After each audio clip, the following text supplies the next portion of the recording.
Economics में chapter है हमारे पास effect of multiplier and acceleration.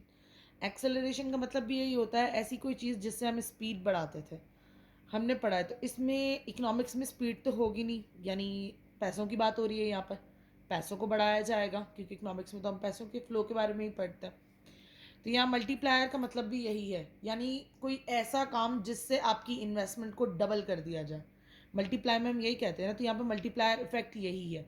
ये हमें ये बताता है कि जितनी ज़्यादा हम इन्वेस्टमेंट करेंगे उतना ज़्यादा हमें फ़ायदा मिलेगा।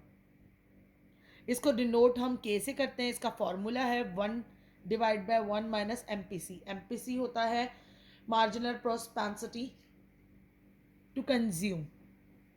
सही, ये पूरा मैंने इसकी एग्जाम्पल लिखी हुई है किस तरह ये इफेक्ट करता है। बीकॉम 2022 में सवाल आ चुका है। ये सारे पास्ट ईयर क्वेश्चंस हैं।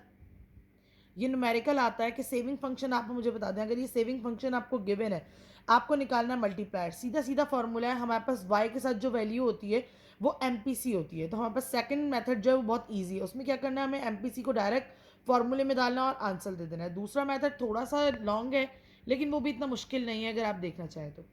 थर्ड में आ जाए। थर्ड में इन्होंने सवाल में हमें कहा है कि आप ड्राइव कर दें इस इक्वेशन को, ये किस तरह निकली।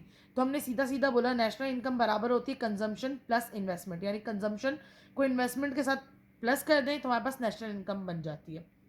फिर नीचे हम आए, चेंज शो कर रहे हैं हम, क्योंकि नेशनल इनकम में फ़र्क आएगा तो इन दोनों में भी फ़र्क आएगा। हमने दोनों जगह डेल्टास शो कर दी क्योंकि डेल्टा शो करता है चेंज को। उसके बाद हमने पूरी इक्वेशन को डेल्टा वाई से डिवाइड कर दिया। डेल्टा वाई से डेल्टा वाई गया तो यहाँ पे 1 बचा। Delta c over delta y जो होता है वो किसके बराबर होता है, MPC, marginal propensity to consume. फिर हमारे पास delta I over delta y. अच्छा, हमारे पास के का जो फॉर्मूला होता है ना वो होता है delta Y upon delta I, लेकिन यहाँ पे हमारे पास है delta I upon delta Y. तो हम इसे 1 के नीचे ले गए, यानी इसको हमने पलट दिया तो हमने इसके नीचे के पुट किया, अदरवाइज हम पुट नहीं कर सकते थे। ये पुट किया, यहाँ पे लेके आए, ये यहाँ प्लस और था वहाँ ले गए हम इसे माइनस में, यहाँ पे 1 अपॉन के अकेला बच गया। हमें क्योंकि के की वैल्यू चाहिए तो हमने के को उधर भेज दिया और उसको इधर भेज दिया, दोनों की जगह चेंज कर दी। वो मल्टीप्लाई में था डिवाइड में आ गया, ये डिवाइड में था मल्टीप्लाई में चला गया। तो ये हमने इक्वेशन ड्राइव कर दी। फिर हमारे पास आते हैं कि लिमिटेशंस क्या है, यानी किन चीज़ों की वजह से मल्टीप्लायर इफेक्ट हम अप्लाई नहीं कर सकते। तो ये हमारे पास लिमिटेशंस हैं, यानी हमारे पास MPC कांस्टेंट होनी चाहिए, यानी बदलनी नहीं चाहिए। टाइम लैग नहीं होना चाहिए, यानी हम जब कंजम्पशन कर रहे हैं और इन्वेस्टमेंट कर रहे हैं दोनों में कोई टाइम नहीं रखा इन्होंने, यानी एक ही टाइम पे ये इसको कंफर्म कर रहे होते हैं। फिर प्राइस आ गया, प्राइस में कोई फ़र्क नहीं होता, इंटरेस्ट रेट में कोई चेंज नहीं होता, मार्केट में कोई चेंज नहीं आता। ये इसकी लिमिटेशंस है, यानी अगर इसे हमें अप्लाई करना है तो ये चीज़ें हमें कॉन्स्टेंट रखनी होंगी। ये इसकी लिमिटेशंस है। फिर यहाँ पे आ जाए न्यूमेरिकल पे, इसके ज़्यादातर न्यूमेरिकल्स ही आते हैं। फिर वही न्यूमेरिकल है, इकोनॉमी में आपको बताया हुआ है एडिशनल इनकम सेव्ड है। कोफिशिएंट ऑफ मल्टीप्लायर, कभी कभी सिर्फ मल्टीप्लायर कहते हैं, कभी कोफिशिएंट ऑफ मल्टीप्लायर, और कभी इसे कहेंगे इफेक्ट ऑफ मल्टीप्लायर, यानी मालूम वही आपको करना है कि फॉर्मूला आपको पता है।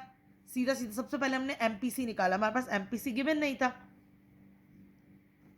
हमने MPC सॉरी परसेंटेज में गिवन था, परसेंटेज को हमने डिवाइड करा 100 से, टोटल परसेंटेज 100 के बराबर होती है, हम इसे पॉइंट में ले आए। सॉल्व किया हमने, MPC निकाला, MPC उठा के उसमें रखा और हमारा आंसर आ गया बहुत इजीली। फिर वापस यहाँ पर आ जाए इफेक्ट ऑफ मल्टीप्लायर और नेशनल इनकम, यानी नेशनल इनकम पे क्या क्या इफेक्ट पड़ता है मल्टीप्लायर का। इससे नेशनल इनकम इंक्रीज होती है, अनएम्प्लॉयमेंट खत्म होगी, क्योंकि जब नेशनल इनकम बढ़ेगी तो गवर्नमेंट नए नए बिजनेस स्टार्ट करेगी, जब नए बिजनेस स्टार्ट होंगे तो लोगों को नए काम के मौके मिलेंगे। फिर आ जाए रैपिड इकोनॉमिक ग्रोथ, जब जितनी तेजी से इनकम बढ़ेगी उस हिसाब से ग्रोथ भी तेजी से होगी। इकोनॉमिक स्टेबल है हमारी, जैसे अभी इकोनॉमिक हालत हमारी स्टेबल नहीं है, पता नहीं चलता मार्केट कब ऊपर चली जाए कब नीचे चली जाए, इसकी वजह से स्टेबिलिटी आ जाती है। फिर यहाँ पे आ जाए, ये भी एक न्यूमेरिकल है, हमें वही मल्टीप्लायर मालूम करना था। ज़्यादातर ये लोग यही 0.25 को देते हैं, कभी परसेंटेज में देते हैं कभी पॉइंट में दे देते हैं। ये सारे इस चैप्टर के बीकॉम इकोनॉमिक्स के मल्टीप्लायर के चैप्टर के पास्ट ईयर क्वेश्चंस थे जो कि पेपर्स में आते हैं।